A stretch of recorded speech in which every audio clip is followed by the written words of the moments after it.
Hello viewers, आज का जो मेरा टॉपिक है वो मसल टोन पे है, क्योंकि बहुत से स्टूडेंट्स जो मसला होता है कि अगर इंक्रीज्ड है या डिक्रीज्ड है, उनको डिफरेंशिएट करने में बहुत प्रॉब्लम होती है। तो फिर जो इसमें मैं आपको बहुत ही टू द पॉइंट आपको बताऊंगी मेन पॉइंट्स, जिसके थ्रू आप इजीली जो है डिफरेंशिएट कर सकते हैं मसल टोन को। ठीक है, ये तो आपका मेन BCQs है जो बहुत से एग्जाम्स में आता है कि अगर आपकी मसल टोन इंक्रीज्ड है तो वो अपर मोटर न्यूरॉन लीनियंस की वजह से होता है, और अगर आपकी मसल टोन आपके पेशेंट की डिक्रीज्ड है तो लोअर मोटर न्यूरॉन लीनियंस की वजह से होता है। ठीक है, अब आ जाते हैं कि अगर इंक्रीज्ड है तो उसमें दो चीज़ें आ जाती हैं, या तो स्पास्टिसिटी या तो फिर रिजिडिटी। स्पास्टिसिटी को क्लैस्प नाइफ स्पास्टिसिटी भी कहते हैं। ये जो है वो वेलोसिटी डिपेंडेंट होती है। ठीक है, अब वेलोसिटी डिपेंडेंट का क्या मतलब है, यानी कि आप जितनी मूवमेंट आपके पेशेंट की क्विक करेंगे उतनी आपको रेजिस्टेंस ज़्यादा मिलेगी। ठीक है, या और इसके अलावा ये इसकी जो रेजिस्टेंस मिलने की जो डायरेक्शन है वो हाई टू लो होगी, यानी कि आप लिम्ब की मूवमेंट जैसे जैसे करवाते जाएंगे वैसे ही रेजिस्टेंस यहाँ पे बहुत ज़्यादा मिलेगी आपको, और फिर आहिस्ता आहिस्ता कम होती जाएगी। ठीक है, ये इसकी रेजिस्टेंस मिलने की डायरेक्शन है, यानी कि हाई टू लो रेजिस्टेंस।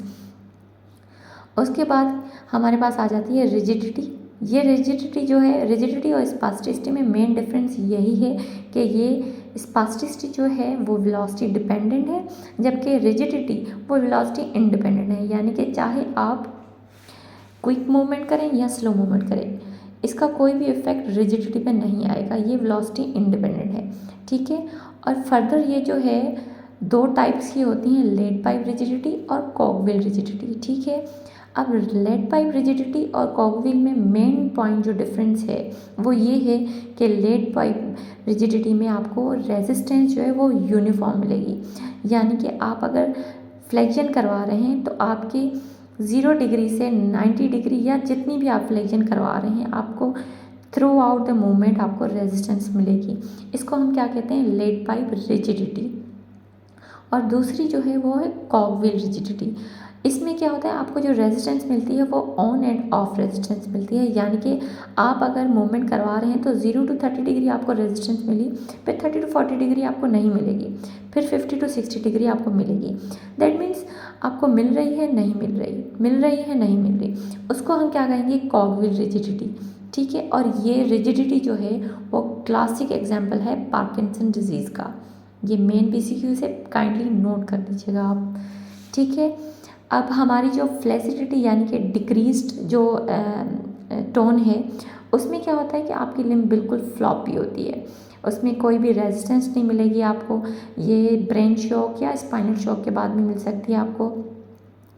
ठीक है, तो ये मेन पॉइंट्स थे आपको डिफ्रेंशिएट करने के, अपर मोटर न्यूरॉन और लोअर मोटर न्यूरॉन लेयर्स की वजह से कौन सी मसल टोन होती है। अपर मोटर न्यूरॉन लेयर होंगे तो इंक्रीज टोन होगी, लोअर मोटर न्यूरॉन होंगे तो डिक्रीज टोन होगी।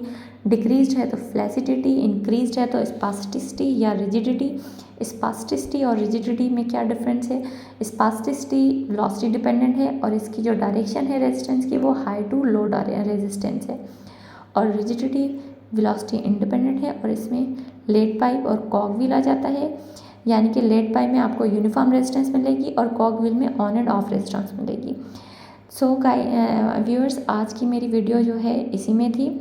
आई होप आपको समझ आ गई होगी। थैंक यू, और मेरे चैनल को लाइक और सब्सक्राइब ज़रूर कीजिएगा। Thank you.